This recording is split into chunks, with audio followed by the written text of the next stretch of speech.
बोलिए आचार्य गुरुवर विद्यासागर जी महाराज की जय हो, जय हो, जय।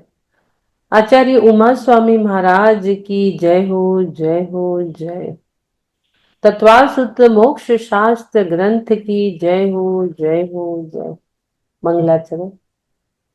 मोक्ष मार्गस्य नेतारम भेत्तारम कर्म भूभुताम ज्ञातारं विश्वतत्त्वानां वन्दे तद्गुणलब्धये।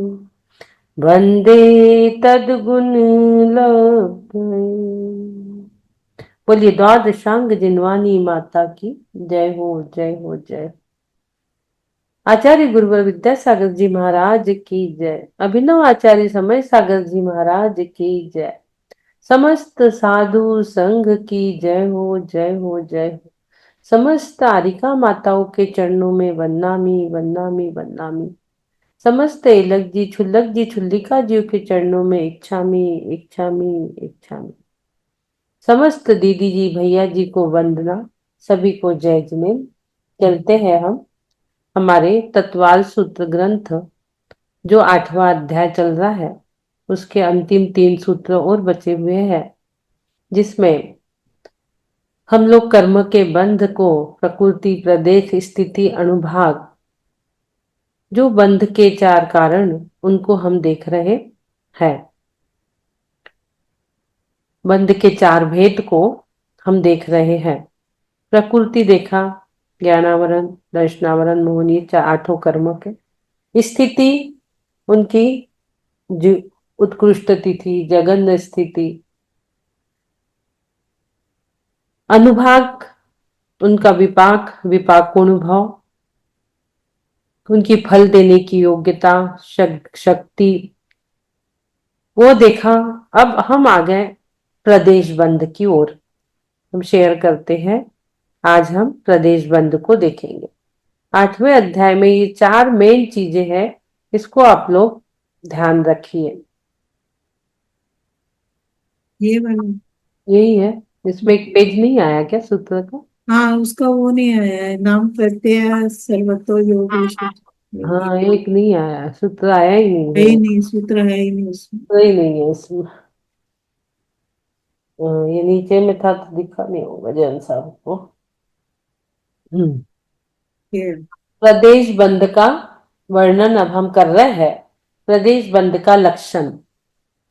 नाम प्रत्यया सर्वतो योग विशेषात सूक्ष्मैक क्षेत्रावगाह स्थिता सर्वात्म प्रदेशेष्वनंतानंत प्रदेशा।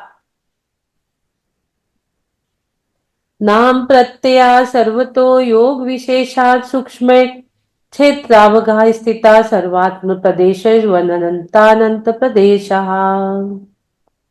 नाम प्रत्यय सर्वतो योग विशेषात् सूक्ष्म क्षेत्रावगाह स्थिता सर्वात्म प्रदेशेष्वनन्तानन्त प्रदेशः।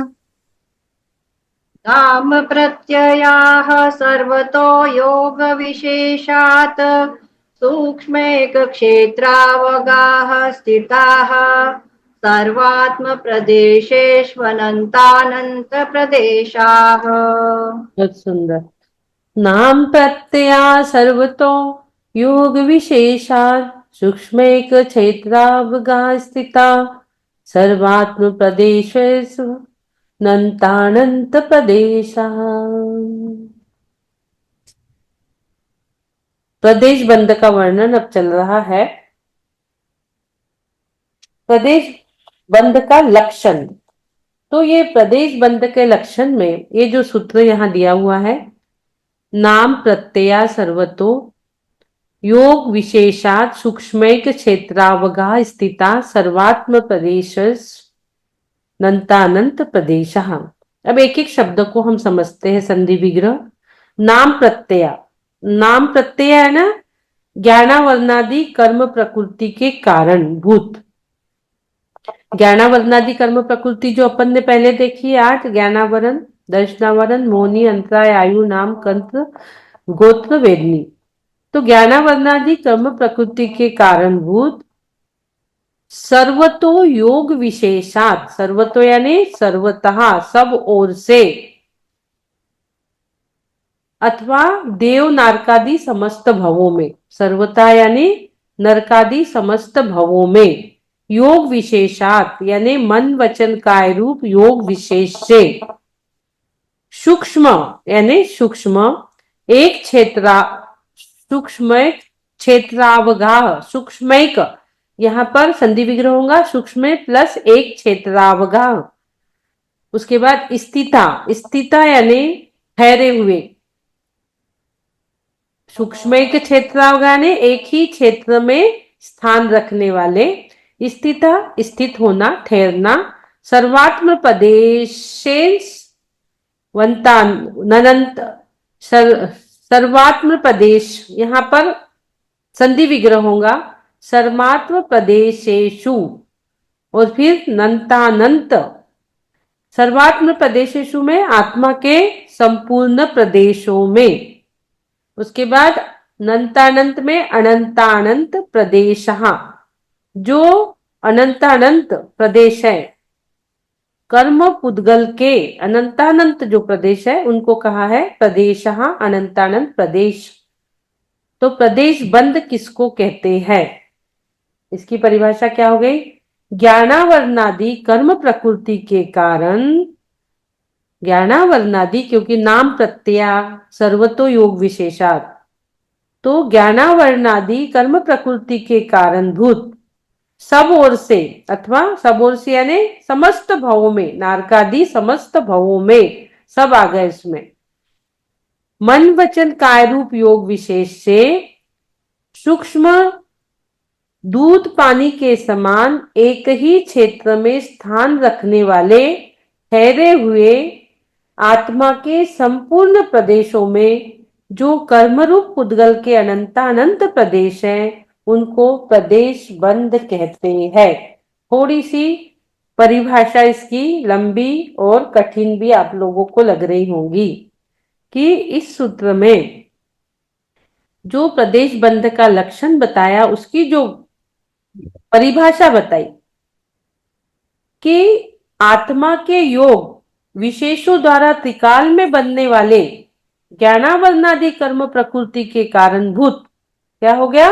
आत्मा के योग यानी मन वचन काय, विशेषों द्वारा त्रिकाल में बनने वाले, तीनों काल में बनने वाले कौन सी कर्म प्रकृतियां सबको पता है, ज्ञानावरणादि 8 कर्म प्रकृति के कारणभूत। अब इसका कारणभूत आत्मा के प्रदेशों में व्याप्त होकर, क्योंकि कोई भी कारण से वो बंधेगा, फिर वो आत्मा के प्रदेशों में व्याप्त हो जाएंगे, वो कर्मरूप परिणमन योग्य, और वो कर्मरूप परिणमन भी होगा।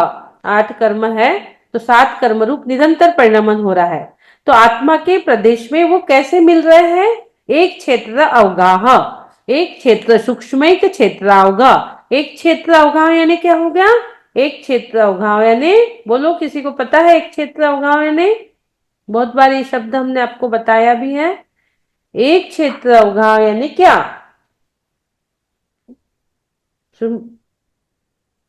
नहीं, एक क्षेत्र अवगाह यानी दूध पानी के जैसे मिलन।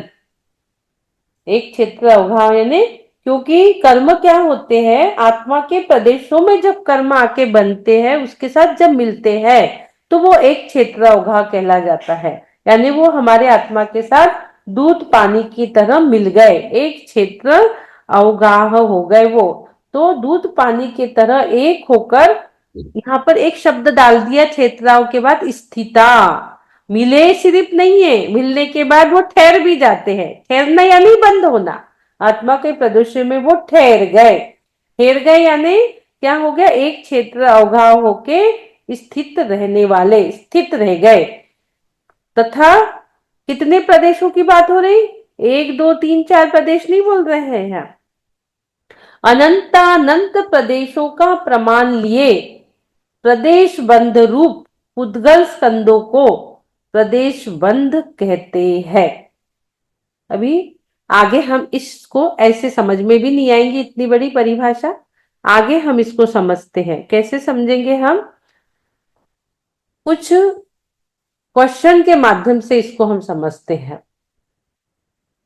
एक एक क्वेश्चन के माध्यम से ये सूक्ष्म, यहाँ से है। हाँ, कर्म प्रकृति के कारणभूत प्रति समय योग विशेष से सूक्ष्म एक क्षेत्रावगाही और स्थित अनंतानंत पुद्गल परमाणु सब प्रदेशों में संबंध को प्राप्त होते हैं। प्रदेश बंद सर्व आत्म प्रदेशों से कर्म पुद्गलों का एक क्षेत्र, सर्व आत्मा यानी नरकादि सभी भावों से, इधर उधर के चारों ओर से कर्म पुद्गलों का एक क्षेत्र अवगान रूप होना, यानी दूध पानी के तरह एक में मिल जाना कर्मों का, स्थिति को पाकर, स्थिति यानी वहीं पे रुककर, पाकर बंद हो जाना। जब वो कर्म आए दरवाजे से, जैसे हम दरवाजे से आए, एक उदाहरण से समझो, हम दरवाजे से आए और चेयर में बैठ गए, चिपक गए, बंद हो गया, कर्मों से आ रहे दरवाजे से आचरण हुआ, फिर चेयर पे बैठ गए, बंद हो गया, फिर हम वहीं रुक गए, वहीं बैठ गए। इसी प्रकार कर्म आए हमारे आत्मा के प्रदेशों से मिल गए, एकमेक हो गए, एक क्षेत्र अवगाह हो गए, और फिर वो उसी में ठहर गए, तो वो कर्म बंद हो जाना, वो प्रदेश बंद कहलाता है, एक क्षेत्रावगी हो जाना। अब किस रूप में प्रदेश बंद होता है? तो ज्ञानावरणादि रूप। और कब? संसारी जीवों को सदा सभी भाव में।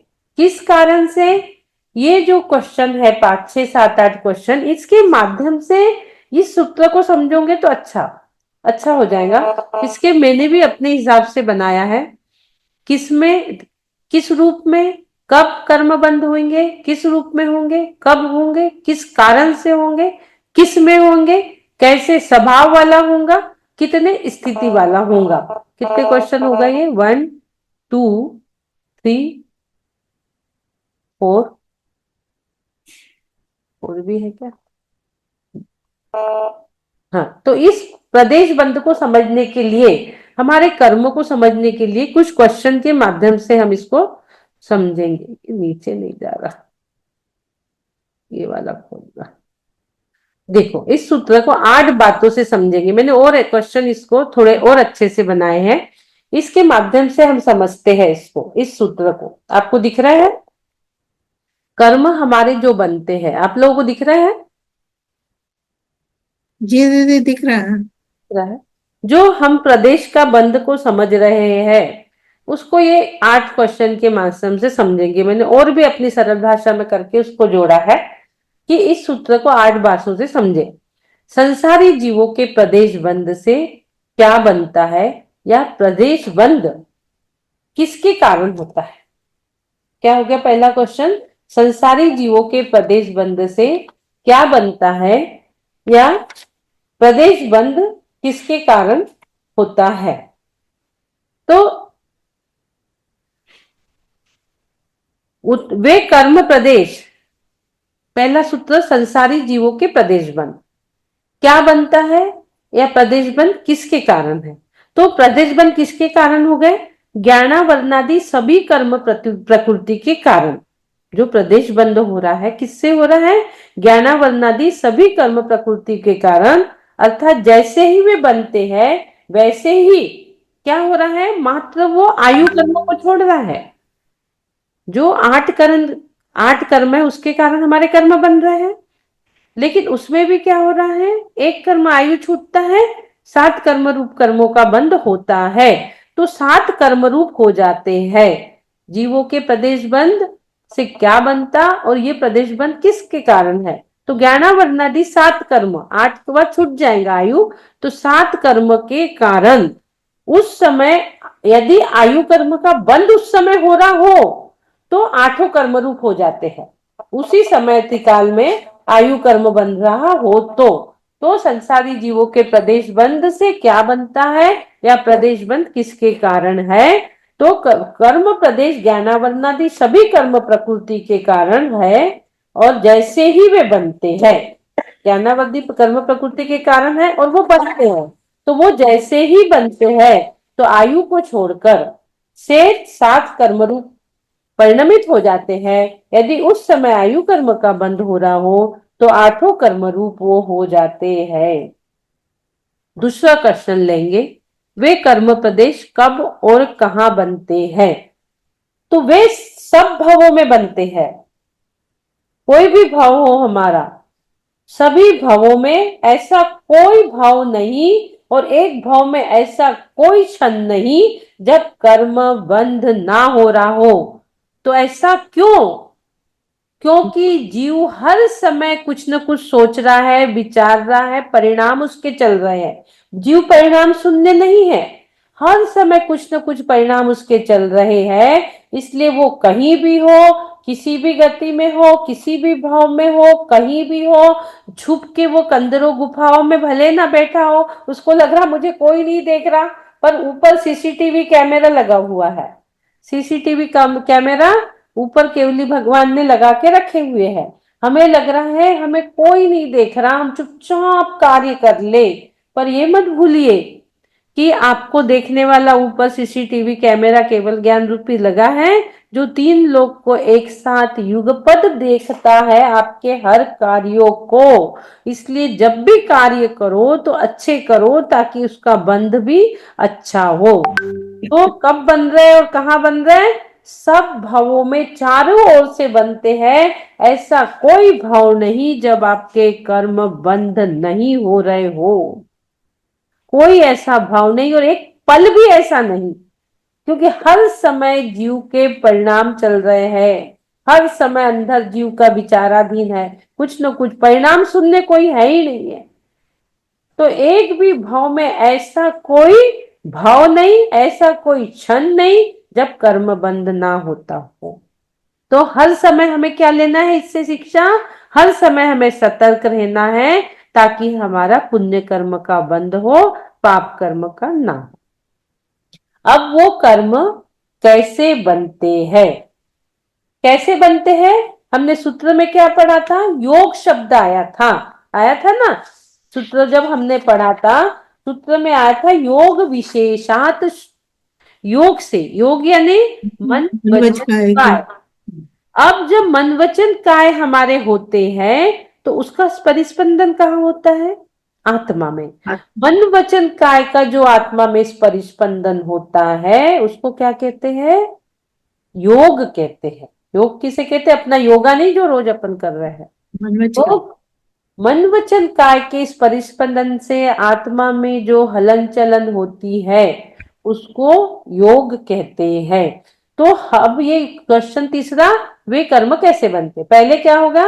संसारी जीवों के प्रदेश बंध ज्ञानावरणादि कर्मों से होते हैं। दूसरा, वो चारों भावों में हर पल हर क्षण बन रहे हैं। तीसरा क्वेश्चन, अब वो बन रहे तो कैसे बनते हैं? तो वो मन वचन काय के योग से, योग के विशेष से बनते हैं। छठे अध्याय में हमने पहले ही सूत्र में क्या पढ़ा था? छठे अध्याय में काय वांग मन कर्म योगा, सबसे पहले ये लाइन थी छठवें अध्याय की। पढ़े थे कि नहीं? कुछ याद आ रहा है थोड़ा बहुत? तो वे कर्म कैसे बनते हैं? तो वो योग से, मन वचन काय के योग से कर्म बनते हैं। अब आ गया चौथा क्वेश्चन। अब तो वो बन रहे हैं, तो पर बन तो रहे हैं, लेकिन कैसे स्वभाव से बन रहे हैं? उन कर्मों का स्वभाव कैसा है? उन कर्मों का तो वो कैसे है? वो सूक्ष्म है, स्थूल है, कैसे है? हमने पहले पढ़ा ना, सूक्ष्म जो कभी किसी को बाधा नहीं, स्थूल जो किसी को रोकता है। कल परसों तो हमने पढ़ा था। तो वो कर्म कैसे बन रहे हैं? वे सूक्ष्म भी हो सकते हैं, वो वो सूक्ष्म होते हैं, स्थूल नहीं बनते, सॉरी। वो जो कर्म होते हैं वो सूक्ष्म बनते हैं, स्थूल नहीं होते। एकदम सूक्ष्म कर्म वो बनते हैं, स्थूल नहीं होते हैं। उसके बाद बंधन वाले कर्म रहते कहाँ हैं, यानी किनका ग्रहण करता है? अब जो बात चल रही है, वो सूक्ष्म बन गए, अब वो कर्म बन तो गए, अब वो रहते कहाँ हैं? बनने वाले कर्म रहते कहाँ हैं और किन कारण से वो ग्रहण करता है? वो कहाँ रहते हैं? अभी हमने सूत्र में एक शब्द पढ़ा था, योग विशेषात सूक्ष्मैक, पढ़ा ना अभी हमने, एक क्षेत्रावगह, सूक्ष्मैक क्षेत्रावगह। यानी अब वो कर्म बंधने जो है वो रहते कहाँ हैं? तो जीव प्रदेश के क्षेत्रवर्ती कर्म परमाणु को ग्रहण करते हैं और उसके बाहर के क्षेत्र में स्थित है। क्या हो गया? जीव प्रदेश के क्षेत्रवर्ती कर्म परमाणु को ग्रहण होता है और कर्म परमाणु उसके बाहर से क्षेत्र में स्थित होते हैं, उनका ग्रहण नहीं होता, वो स्कंदों में बंद हो जाता है। जो बंद बनने वाले कर्म रहते हैं, यानी किनका कर्म बनता है, जीव प्रदेश से क्षेत्रवर्ती कर्म परमाणु को वो ग्रहण करते हैं। किसको ग्रहण करे उन्होंने? कर्म परमाणु को उनने ग्रहण करा। एक मिनट, इसमें भी अपन इसको देखते हैं। ये देखो, आत्म प्रदेशों में दूध पानीवत कैसे स्वभाव वाले? सूक्ष्म एक क्षेत्रागी आत्म प्रदेशों में वो स्थित हो जाते हैं। जीव प्रदेश के क्षेत्रवर्ती कर्म परमाणु को वो ग्रहण करते हैं और उसी को वो दूध पानी रूप उसमें स्थित हो जाते हैं।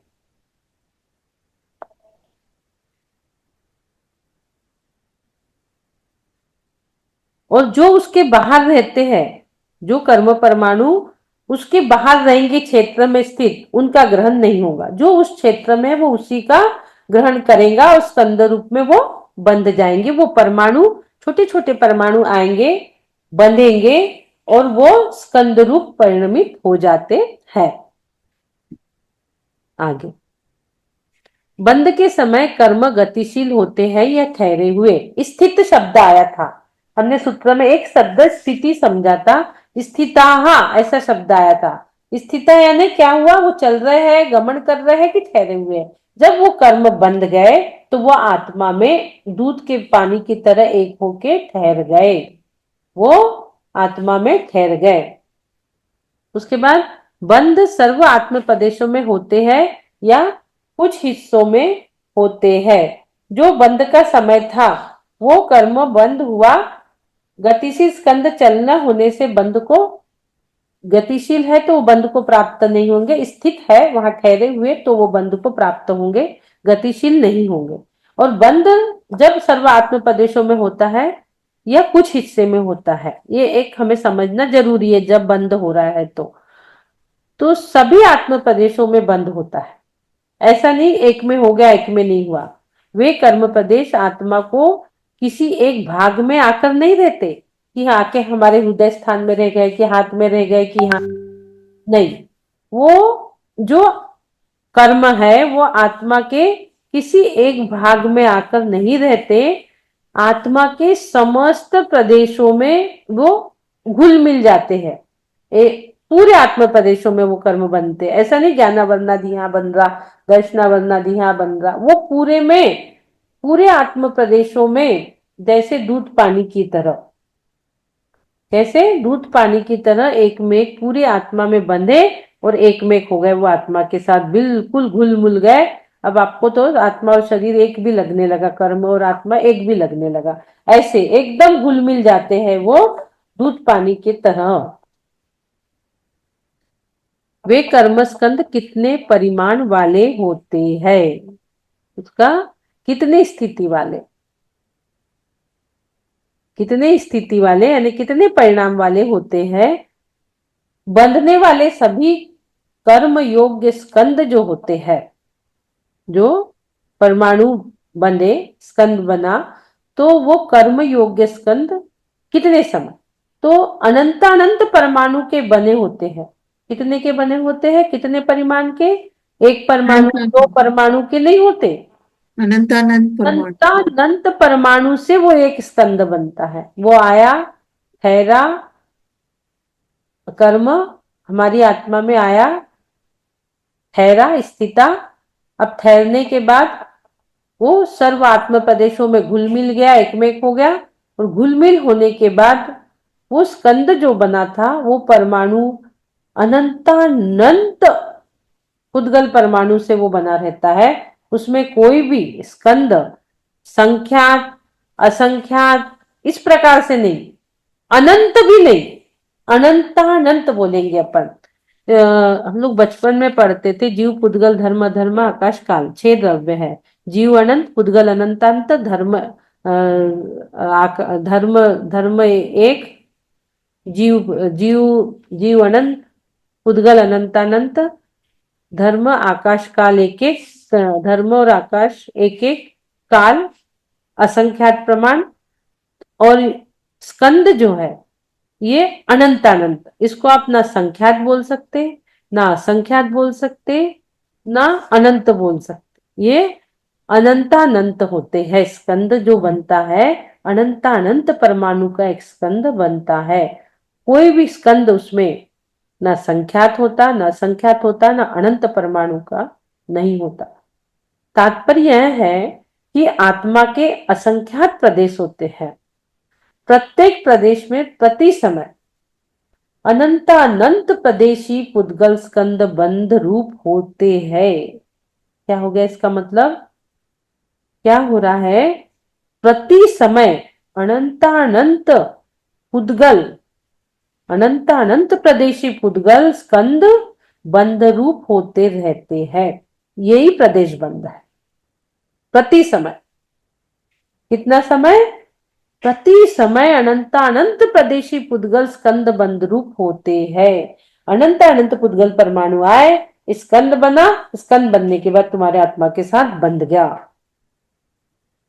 तो इसे ही प्रदेश बंध कहते हैं। 8 क्वेश्चन के माध्यम से इसमें भी कुछ बताया है। तब तो संसारी जीवों को सदा सभी भाव में, किस कारण से? योग की न्यूनाधिकता, मन वचन काय का आपका कम ज्यादा जैसे परिणाम है, उस प्रकार से मंद मंदतर, तीव्र तीव्रतर जैसे है वैसे कर्म बनेंगे। किस में बनेंगे? सभी आत्म प्रदेशों में दूध पानी रूप हो जाते हैं। उसके बाद कैसे स्वभाव वाला? सूक्ष्म स्वभाव वाला, एक क्षेत्र अवगावी, स्थूल नहीं, आत्मा के प्रदेशों पर स्थित रहते हैं। कहाँ स्थित होते हैं वो? आत्म प्रदेशों पर स्थित होते हैं। कितने स्थिति वाले? एक समय से असंख्यात समय की स्थिति उसकी रहती है। कितना रहता है वो? अनंत अभव्य राशि से अनंता, अनंत गुना व सिद्ध राशि जो दी है यहाँ पर, सिद्ध राशि का अनंतवा भाग, अनंत परमाणु। अपन सीधे सिंपल में लेंगे इसको कि जो ज्ञानावरणादि कर्म प्रत्युक्ति के कारणभूत सब ओर से, चारों ओर से नरकादि समस्त भावों में कैसा मन वचन काय रूप, कैसा सूक्ष्म स्वभाव वाला, कैसा हो रहा है? दूध पानी की तरह एक क्षेत्र उघा, फिर वो उसमें जो स्थित हो जाता है, ठहर जाता है, तो आत्म प्रदेशों पर ठहर कर आत्मा के संपूर्ण प्रदेशों में जो कर्म रूप उद्गल अनंतानंत प्रदेश है, उनको प्रदेश बंद कहते हैं। वो जो अनंतानंत प्रदेशी पुद्गल स्कंद है, वो बंद रूप होता है, यही प्रदेश बंद है। और छोटी सिंपल भाषा में समझो कि प्रति समय अनंतानंत प्रदेशी पुद्गल स्कंद बंध रूप होता है, यही प्रदेश बंध है। प्रति समय हमारे कर्म बन रहे हैं, वो अनंतानंत प्रदेशी पुद्गलों का स्कंद है। स्कंद कैसा बनता है? अनंतानंत पुद्गल परमाणु से एक स्कंद बना, 1 से 2 से 3 से 4 से नहीं, संख्यात से नहीं, असंख्यात से नहीं, अनंत से नहीं, अनंता से स्कंद बना। वो हमारे आत्मा में आकर ठहर गया और हमारे आत्मा से बंध गया, यही प्रदेश बंध है। अनंत अनंत परमाणु होने से उसको प्रदेश में लिया है। इस प्रकार से हमने इसको समझा। अब आगे हम चलेंगे, दूसरा क्वेश्चन, दूसरा लेंगे इसका आगे का। समझ में आ गया यहाँ से कर्मों की बात? जी ये दीदी। 8 क्वेश्चन से ही आपको समझ लेना है पूरा। आयु कर्म छोड़ के साथ निरंतर बनते हैं, बट उस समय आयु का काल चल रहा है तो आयु भी उसमें आ गई, तो 8 कर्म रूप परिणमित होता है हमारा कोई भी कार्य। एक करोगे और 8 में जाके वो अपना तांडव मचाएगा, इसलिए हमको एक को भी अच्छे से करना है, ध्यान रखना है। एक कार्य का फल 8 में परिवर्तित हो रहा है, तो उसको कैसे परिवर्तित करना है वो अपने को सोचना है कि कार्य हम ऐसा करें जो 8 को अच्छा लगे। योग विशेषात, योग विशेषात पद किस लिए दिया है? योग विशेषात 25 नंबर। सद्वेद शुभार्यूणाम गोत्राणि पुण्यम। सद्वेद शुभार्युणाम गोत्राणि पुण्यम। पढ़ो। सद्वेद शुभायुर्नाम गोत्राणि पुण्यम। तद्वेद्य शुभायुर्नाम गोत्राणि पुण्यम। सद्वेद यानी सद्वेद संधि विग्रह वेदनी कर्म। शुभायु नाम शुभ आयु, नरकायु को छोड़ के, नरकायु अशुभ में चले गए।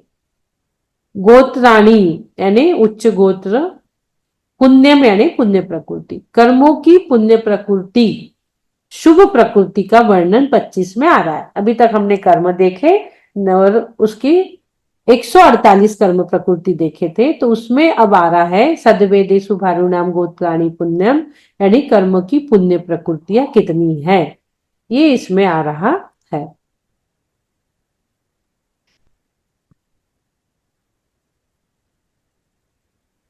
हाँ, ये आया है। सद्वेदे शुभारु नाम गोत्राणी पुण्यम, संधि विच्छेद, सत प्लस वेद्य साता वेदनी, शुभार्यु नाम शुभ प्लस आयु प्लस नाम गोत्राणी, शुभ आयु शुभ नाम शुभ गोत्र, ये पुण्यम यानी पुण्य प्रकृतियां है। पुण्य प्रकृतियां कौन सी है? साता वेदनी, शुभ आयु, शुभ नाम और शुभ गोत्र, ये प्रकृतियां पुण्य रूप है। एक साता वेदनी दो में से, शुभ आयु नरक आयु छोड़ दो, मनुष्य आयु और देवायु को शुभ माना है। शुभ नाम, जो नाम प्रकृतियां हमारी 93 है, उसमें से जो शुभ रूप रहेंगी वो पूरी प्रकृतियां, वो कितनी है वो अभी हम देखेंगे कि हमारी जो शुभ प्रकृतियां है 37, और शुभ गोत्र उच्च गोत्र शुभ है, ये प्रकृतियां पुण्य रूप होती है। आगे हम इसी को लेते हैं अभी। तो अब हमें पुण्य प्रकृतियां देखना है। पुण्य प्रकृतियां जो 148 कर्म प्रकृति हमने देखे थे, उसमें घातिया कर्मों की कितनी थी? 47 उसमें घातिया कर्म की थी। जो 148 कर्म प्रकृति है वो पुण्य प्रकृति 47 जो है घातिया कर्म की। पहले तो 8 कर्म ले लो, 8 कर्मों में 4 शुरू के, ज्ञानावर्जन, दर्शनावरण, वेद और मोनी और अंतराय, 4 जो कर्म हो गए ये घातिया कर्म हो गए। अघातिया में नाम गोत्र आयु और वेदनी, 4 वो अघातिया हो गए। अब जो घातिया कर्म थे उसकी जो प्रकृति थी, हमने उस दिन चार्ट बनाया था, ज्ञानावरण की 5, दर्शनावरण की 9, ज्ञानावरण दर्शनावरण मोहनी की 28 और अंतराय कर्म की 5, दान लो भोगो फिरियानी, तो ये सबका टोटल मारते हो आप तो 47 जो घातिया कर्म की प्रकृतियां है, वो पूरी प्रकृतियां जो है 47 और अघातिया कर्मों की 101। अब 148 को तुमने बांट दिए, 148 जो कर्म प्रकृति थी उसको आपने बांट दिए। 148 में 47 एक तरफ हो गई घातिया कर्मों की, अघातिया कर्मों की 101 हो गई। तो जो घातिया कर्मों की 47 प्रकृतियां है वो पूरी पाप रूप है, लेकिन अघातिया कर्म की जो 101 प्रकृति हो गई वो पाप रूप भी हो गई और पुण्य भी हो गई। तो अब हमें जो देखना है यहाँ पे जो बताया है, साता वेदनी, शुभ आयु, शुभ नाम और शुभ गोत्र, ये प्रकृतियां पुण्य रूप है। सभी को नहीं लेंगे, उसमें से 148 में से जो पुण्य रूप है उसको हम ले रहे हैं। तो सात वेदनी में एक साता वेदनी असाता वेदनी दो होता है, तो साता वेदनी को ले लिए। और आयु जो होती है उसमें, आयु जो है उसमें मनुष्यायु और मनुष्यायु, देवायु और तिर्यंचायु, 3 चीजें हम उसमें लेंगे। उसके बाद शुभ नाम शुभ गोत्र, ये प्रकृतियां पुण्य रूप है। इसका पूरा चार्ट अपन देखते हैं। ये देखिए,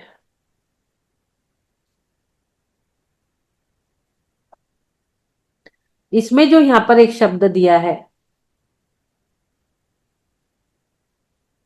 सातावेदनी शुभ आयु और मनुष्यायु और तिर्यंचायु तिर्यंच गति,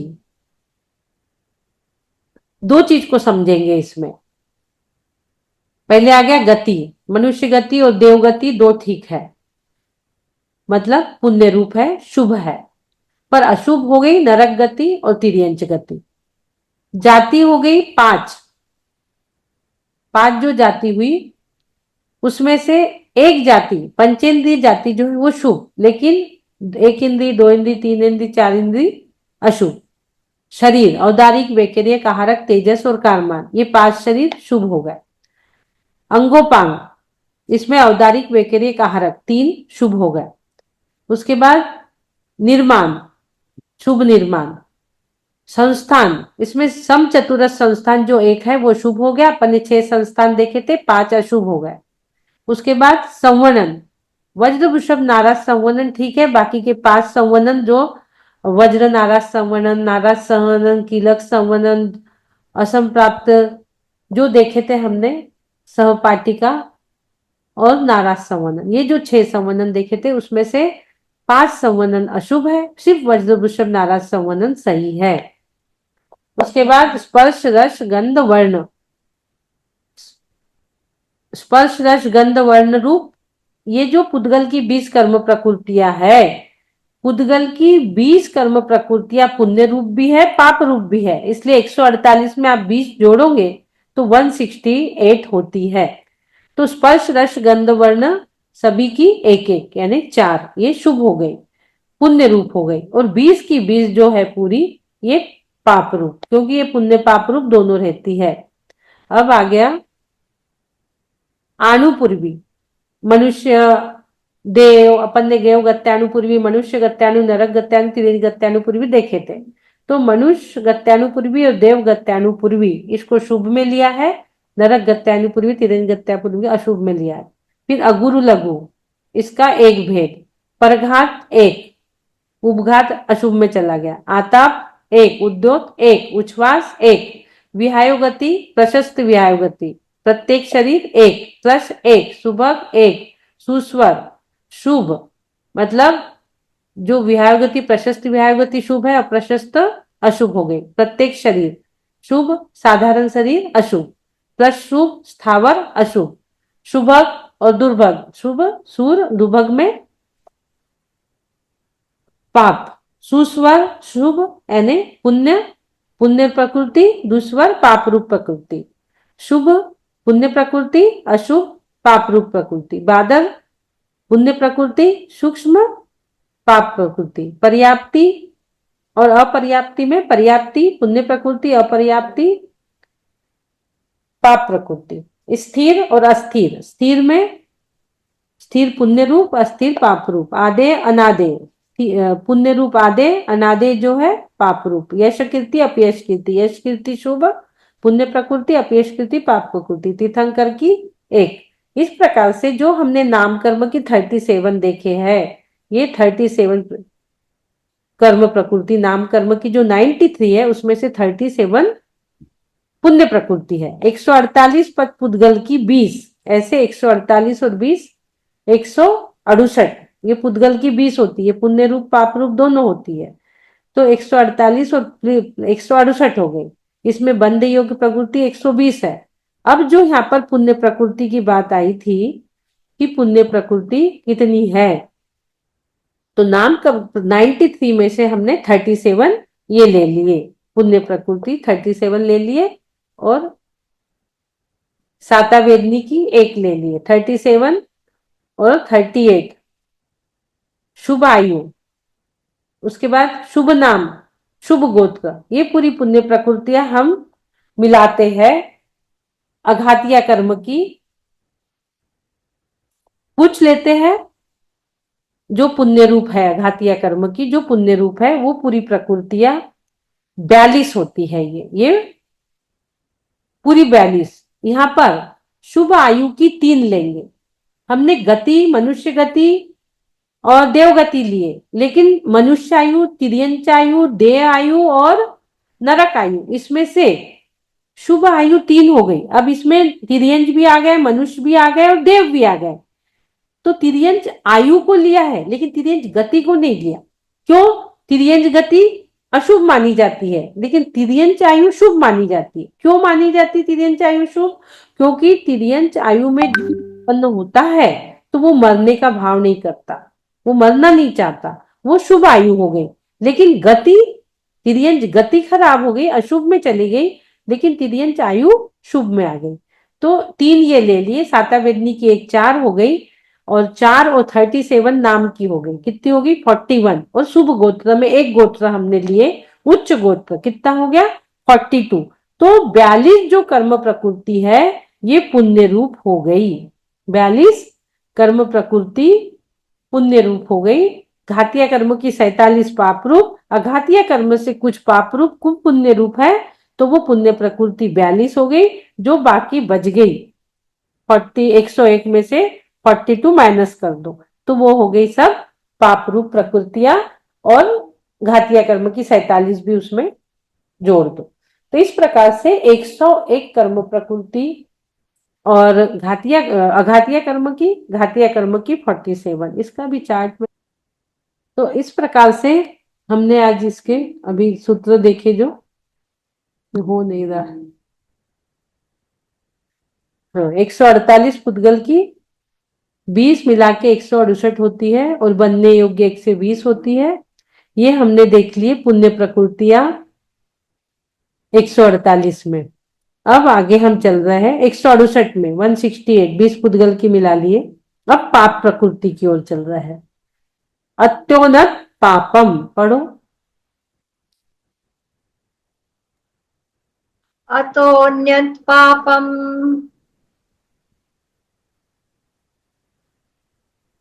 मल्लता जी नहीं है। नहीं है। अतः इसके अर्थात पुण्य प्रकृति को अनंत अलावा सब पापम यानी पाप प्रकृतियां है, इसके अलावा, इसके सिवा से सब प्रकृतियां पाप रूप है। जो अभी हमने देख लिए पूरी, उसके अलावा जितनी भी प्रकृतियां है, ये अघातीय कर्म, प्रशस्त और अप्रशस्त, पुण्य रूप प्रकृतियां और पाप रूप प्रकृतियां। तो अभी हमने देखे पुण्य रूप प्रकृतियों को और अप्रशस्त यानी पाप रूप। पुण्य पाप रूप प्रकृति का विधानन। अनुभाग अपेक्षा पुण्य 68, पाप की 100, कुल 168 प्रकृतियां होती है। स्थिति अपेक्षा 3 आयु की ले लिए इसमें, और ये 3 आयु की, और ये 168। 1 मिनट। कुल कर्म प्रकृतियां 138 148, 148 कर्म प्रकृतियां है। ज्ञानावरण की 5 हमने पहले ही देखे थे, दर्शनावरण की, ज्ञानावरण की, सब मिला के मोहनी की 28 वगैरह 148। 20 जो आई पुद्गल की स्पर्श रस गंध वर्ण की, ये 20 आ गई। 148 और 20 168 हो गई। वर्णादि प्रशस्त व अप्रशस्त दोनों होते हैं। मतलब वर्णादि यानी पुद्गल की जो स्पर्श रस गंध वर्ण की, स्पर्शन की 8, रचना की 5, घ्राण की 2, स्पर्श रस गंध वर्ण की 5, ऐसी जो टोटल 20 होती है। वर्णादि प्रशस्त और अप्रशस्त दोनों रहती है, यानी शुभ भी रहती है, पुण्य रूप भी रहती है, पाप रूप भी रहती है। 148 प्लस 20 168 कर्म प्रकृति। अब पुण्य प्रकृतियां नाम कर्म की, ये सब हमने अभी लिए थे, पूरा बना के अभी लिए थे। अभी हमने पूरा पूरा आपको चार्ट के माध्यम से समझाया। प्राक प्रकृतियां 100, घातिया कर्म की 47, आयु की 1, गोत्र की 1, वेदनी की 1, और नाम के ये 50, ये हो गई। आयु की 1 मिला दी 48, 49, 50 और नाम कर्म की 50, जो बची हुई थी नाम कर्म की 93 में से वो 50, और इधर हमने ले लिए थे जो पुण्य रूप थी, शुभ थी नाम कर्म की, इस 37, 93 लेंगे, आयु की 3 वो अलग। इस प्रकार से 93 में से 50 जो नाम कर्म की 93 जो कर्म प्रकृति है, उसमें से 50 दो है वो पाप प्रकृतियां है। नाम कर्म की 50, उसमें क्या आ गया? ये सब आ गया। संस्थान के 5, संवनन के 5, वर्णादि के 20, और जो जोड़े थे शुभ अशुभ दुर्भग सुरभग हुए 10, और प्रत्येक प्रकृति में से उपघात, और पिंड प्रकृति में से गति 2, जाति 4, अनुपूर्वी 2, विहाय गति 1। ये इस प्रकार से पूरे पाप प्रकृति नाम कर्म की 50 हो गई। उसके बाद घातिया कर्म, सर्वघाती और देशघाती लेंगे, तो जो जीव के गुणों को घातता है पूरे तौर से, वो अनुजीवी गुणों को जो घाते वो सर्वघाती, उसको घातीय कर्म कहते हैं। और वो आत्मा के अनुजीवी गुणों को घातता इसलिए वो सर्वघाती। और देशघाती यानी थोड़े प्रमाण में देशघाती, जो जीव के गुणों को एक देश घाते, थोड़ा घाते, वो देशघाती। सर्वघाती कौन सी होगी? ज्ञानावरण की 1, दर्शनावरण की 6। ये सब सब्जेक्ट थोड़ा सा कठिन है, देशघाती और सर्वघाती। इसको अभी हम छोड़ते हैं और आगे हम यहां तक हम लेंगे। आज जो हमने लिया पुण्य प्रकृति और पाप प्रकृति को आज हमने लिया।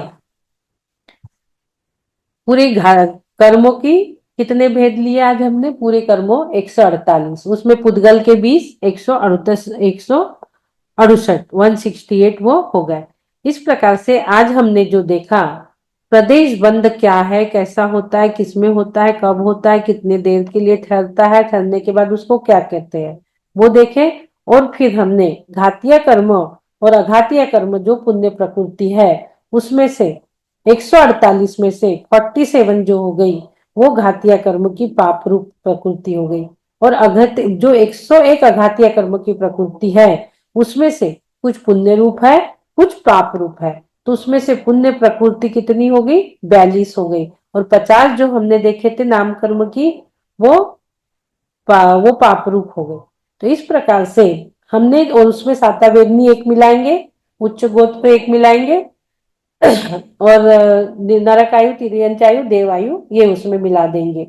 तो इस प्रकार से हमने पूरी आज कर्मों की पुण्य प्रकृति और पाप प्रकृति, पुण्य प्रकृति 42 हो गई और बाकी जो हो गई वो पाप रूप हो गई। इस प्रकार से हमने पूरा देखा। शुभ नाम कर्म की, नाम कर्म को अलग से देखा, उसकी जो दी हमने पुण्य प्रकृतियां और उसमें और मिला दी, तो ऐसी 42 प्रकृतियां। पुण्य प्रकृति की जो नाम कर्म की 37 थी, फिर उसमें आयु की 3 मिला दिए, फिर शुभ नाम की मिला दी एक, और एक उच्च गोत्र की मिला दी। तो 42 पुण्य प्रकृतियां हो गई और बाकी जो हो गई वो पाप प्रकृतियां हो गई। इस प्रकार से हमने आज पुण्य प्रकृति और पाप कर्म प्रकृति को समझे, घातीय कर्म, अघाती कर्म कितनी किसकी प्रकृति होती है। इस प्रकार से आज हमने इस विषय को थोड़ा समझने की कोशिश की है। थोड़ा डिस्टर्बेंस हुआ आज, तो सभी लोग पुण्य प्रकृति को प्राप्त करें। उसमें भी जो लास्ट में विशेष प्रकृति दी है, तीर्थंकर प्रकृति, जो किससे भाते हैं? हम 16 कारण भावना को भाते हमें जो प्राप्त होती है वो उसे कहते हैं तीर्थंकर प्रकृति।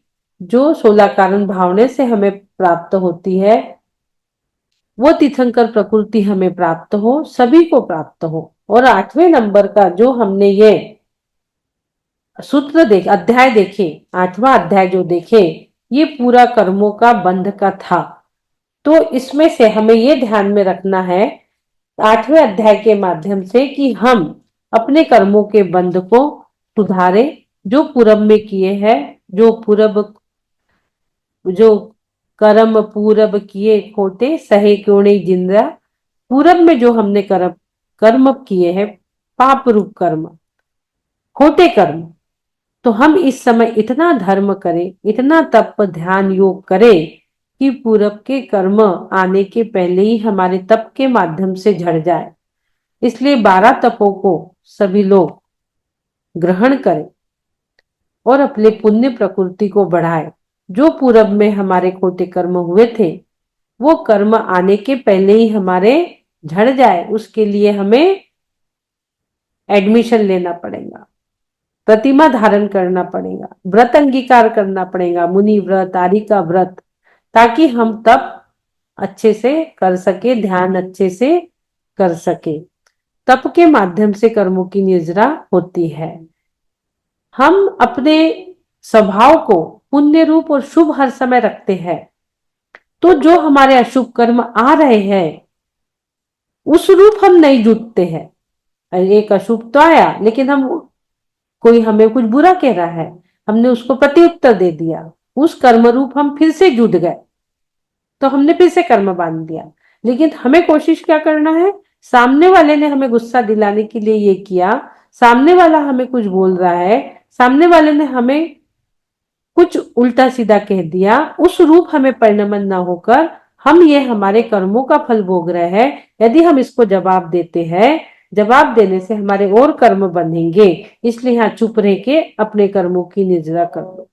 खूब दर्द हो रहा, खूब दर्द हो रहा, और उसी उसी में नहीं सोचो ये शरीर का दर्द है, इस दर्द को जाने दो, मेरी आत्मा तो भिन्न है। उस प्रकार भेद विज्ञान कर लो।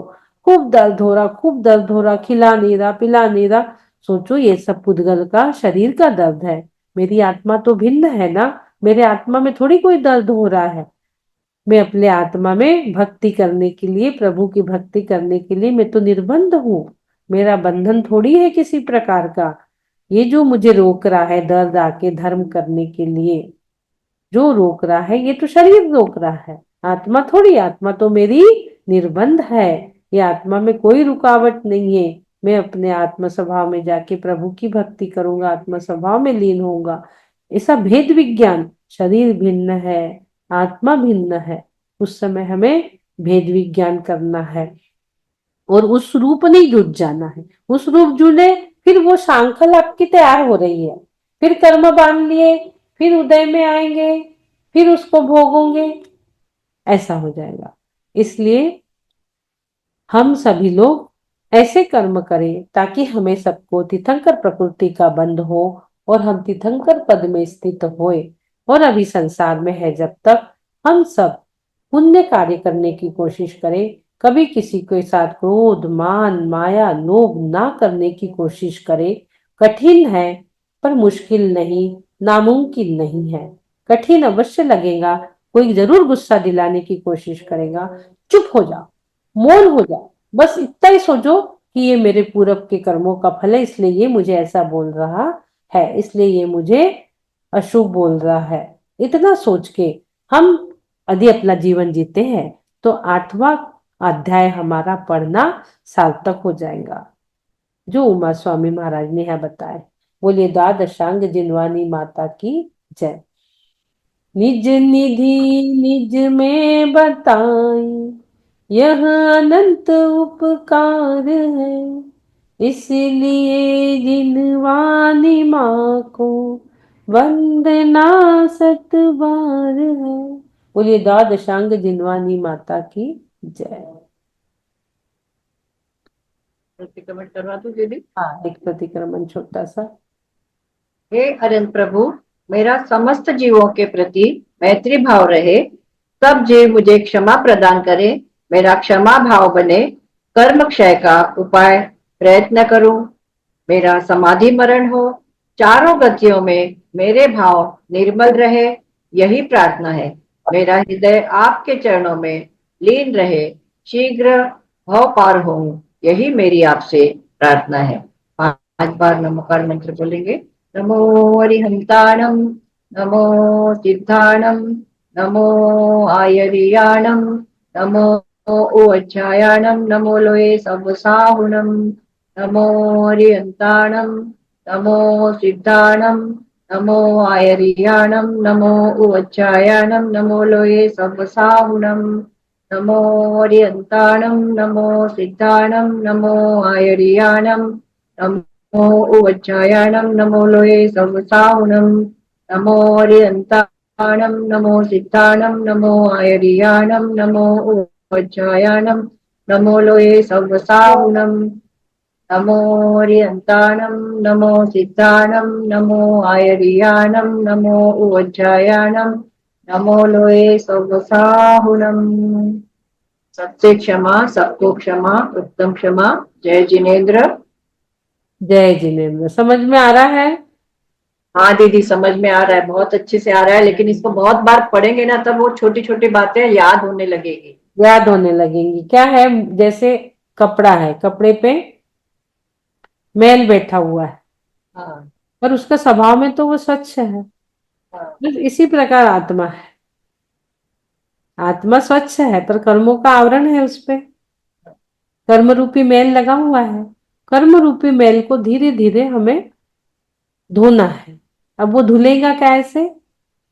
तो तत्व ज्ञान से, स्वाध्याय से धीरे धीरे वो कर्म मेल छटता छटता चला जाएगा। ज्ञानावरणादि कर्म आदि ऐसे छटते छटते चले जाएंगे। तो जो आत्मा का विकार है तो आत्म स्वभाव में हम जब आएंगे, जब विभाव परिणति को हम छोड़ेंगे, तो हमें उसे छोड़ना है। और वर्तमान विकार में तो हमारा दोष है ही है, साथ ही हमारे अनुकूल प्रतिकूल संयोग, हमारे ऊपर अनुकूल प्रतिकूल संयोग में हमारा ही पूर्व का दोष है। जो भी हमें संयोग प्राप्त हो रहा है, इसमें किसका दोष है? हमारे पूर्व कर्मों का ही सब दोष है। उन संयोगों से निरपेक्ष रहने में ही हमारा पुरुषार्थ है। बहुत सारे संयोग वियोग ऐसे बनते हैं जिससे हम कर्म बंद करते हैं, तो उससे हमें हटके रहना है। और कर्म सिद्धांत जो हमने पढ़ा उसको समझकर उससे हमें लक्ष्य हटाना है और आत्मा में स्थिरता द्वारा अतीन्द्रिय सुख की प्राप्ति करना है। कर्मों को, अष्ट कर्मों को नष्ट कर अष्ट गुणों की प्राप्ति हमें करना है, सिद्धत्व की प्राप्ति हमें करना है। इस प्रकार का लक्ष्य हमें बनाना है। ठीक है।